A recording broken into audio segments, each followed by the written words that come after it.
তো hi guys, আজকে আমরা চলে এসেছি আমাদের রেলগেটে। এইটা আমাদের সবথেকে কৃষ্ণনগরের সবথেকে ব্যস্ততম রেলগেট। এখন ঢুকে গেছে সাইরাং আমাদের রেলগেট দিয়ে। এখন পুরোটা কৃষ্ণনগরের প্ল্যাটফর্মটা এতটাই ছোট যে প্ল্যাটফর্মে ট্রেন দুবার করে আমাদের প্ল্যাটফর্মে ট্রেন দাঁড় করাতে হয়, কারণ এগুলো 20 বগির 25 বগির ট্রেন। সাইরাং আমাদের কলকাতা থেকে ডাইরেক্ট চলে যায় আসাম।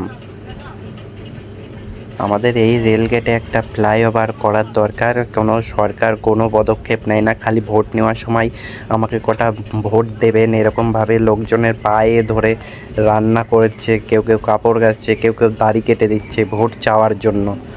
ভোট যেতে গেলে ওই সব করে ভোট কোনো দিনও পাওয়া যায় না। তুমি কাজ করবে ভালো তো ভোট পাবে সবাই। মানুষের এত মানুষজন, গরিব লোকজন আছে, তাদের কোনো একটা কাজে আসে না। এই এমএলএ এমপিরা, মুখ্যমন্ত্রীও কোনো কাজে আসে না। তোমরা যদি এরকমভাবে করো তা ভোট পাবে কী করে? কাজ করো ভালো, তাহলে মানুষ এমনিই ভোট দেবে আপনাকে। আর ভালোভাবে ব্যবহার করো।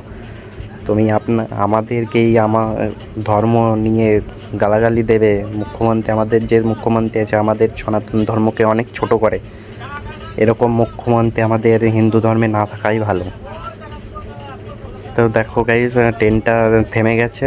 এখন এই ট্রেনটা আবার সামনে এগিয়ে এখন দাঁড়াবে, তো সামনে যেয়ে আবার দাঁড়াবে, কারণ দুবার করে প্ল্যাটফর্মে দাঁড়াতে হবে। এটাই শেষ বগি, লাস্ট বগি। এরকমই দাঁড়িয়ে থাকবে। আমাদের এই স্টেশনটা লম্বাই বড় করতে হবে, সামনের দিকটায়